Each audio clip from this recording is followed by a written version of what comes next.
আসসালামু আলাইকুম। আপনারা কেমন আছেন? ছাদ বাগান থেকে মিমি, বাবলু, সোনামণি দুই সিস্টার মিলে এই সমস্ত খাবার দাবার নিয়ে আসছে। এগুলো আমি রান্না করব। আমি ধন্য, আমি পূর্ণ এগুলো পেয়ে।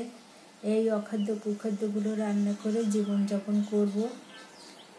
তো এগুলো আসলে আমার বাবলুর অনেক পরিশ্রমের সবজি।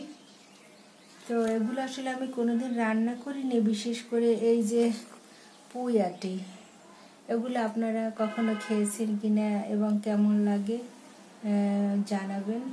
আর আমি রান্না করব, যদি পারি আমি ভিডিওটা তৈরি করব, করে আপনাদের দেখাবো।